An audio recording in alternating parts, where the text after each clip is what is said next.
and welcome everyone. Thanks for coming. The main message is really to follow your dreams, and that's kind of the story of my story. So basically, more spiral dreams came, and I would have a dream, and if I didn't understand it, I would research. From that came my book, The Tao of Tarot. So we'll get into that. And so the Tao of Tarot, the way to cultivate harmonious living through body movement. And so the body movement is Qigong. We see a picture here of people doing Qigong. It comes from China, under the trees, done in nature. And Lao Tzu was the legendary founder of the Tao Te Ching. He talks about emptiness. Emptiness, or Wu, being the way to the Tao. And so what does that mean? Emptiness is letting go of the ego, letting go of the intellect. And from that comes inner awareness or dreaming.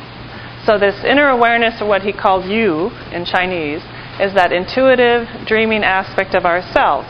And the more we practice emptiness, and it's a practice that helps us get there, the more clarity, the more insight we receive from our dreams. So the benefits of dream work. So dream work is an important part to finding happiness, health, and spiritual insight. So we get guidance from dreams, guidance about our lives, help with making choices. They can lead us to things for greater health, lead us away from states of disease or discord emotionally. So we get also some creative expression. You think of a lot of people who have benefited from dreams. A lot of them are in the scientific community. Einstein, his theories of relativity came from dreams. He said one when he was 8 years old that led him in life. So to cultivate more dreams, if you're interested in dreaming more and remembering your dreams, from a Chinese medicine standpoint, it's about finding yin-yang balance. And that's good for helping also for health and wellness and emotional well-being. So things to do would be slow down the pace, go more inward, and that's more yin. So we live in a very yang-dominated society. We are very focused on the exterior with our relationships, with our work, our busyness and getting around places. So we want to enhance the yin, or the quiet, cool inner side, the earth side of ourselves as well. So slowing down is one way to go a little more inward, slow. Having some ahas from doing inner work if you're looking to improve yourself, that's a great way also, that you are thinking about your dreams and looking at what they might mean to improve your life. That's inner work. Body-focused mindfulness.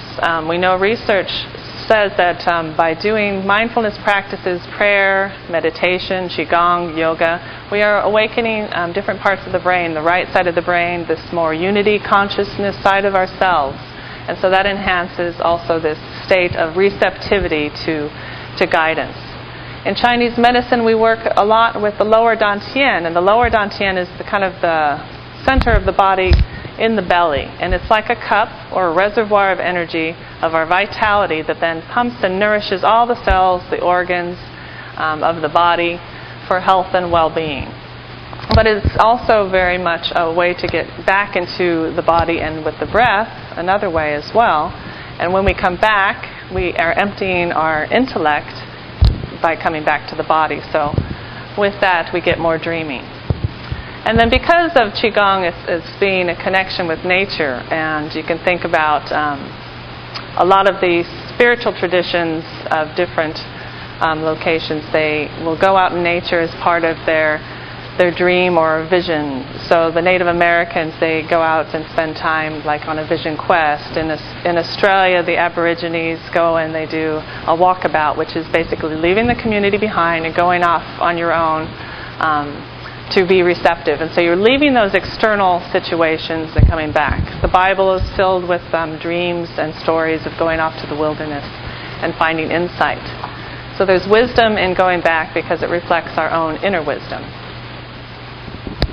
So Sacred Serpent Spiral Qigong. So that was the foundation. When I had the dream working with the Qigong and noticed it starting to come around and spiraling up around me, I started to teach it and noticed my dreaming just went off the charts, and the dreams of my students did as well. And so it led to great exploration.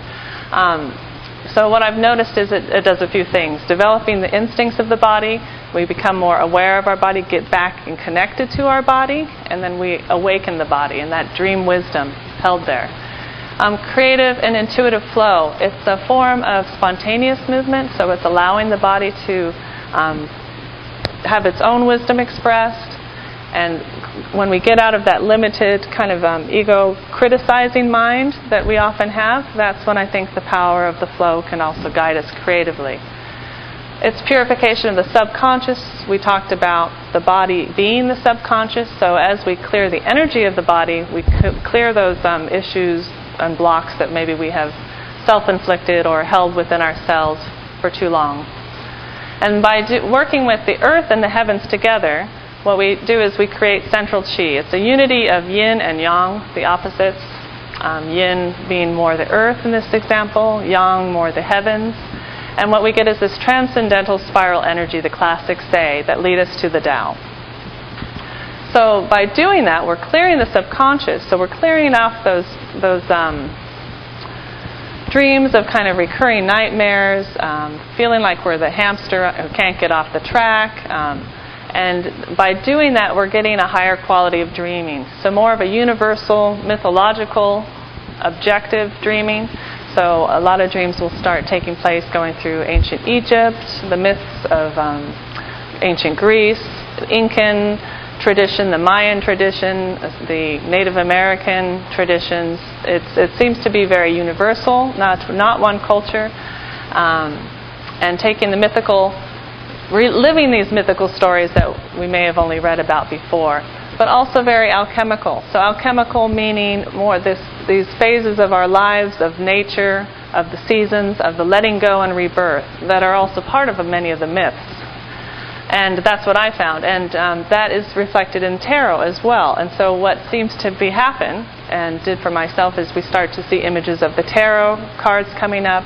If we're not understanding what they're trying to say, they will come back and highlight certain things and qualities. And that's kind of where my research and writing led me. And so that's all for now. And if you had any questions, and then afterwards we can do a little bit if you want to experience how Qigong and dreaming kind of come together.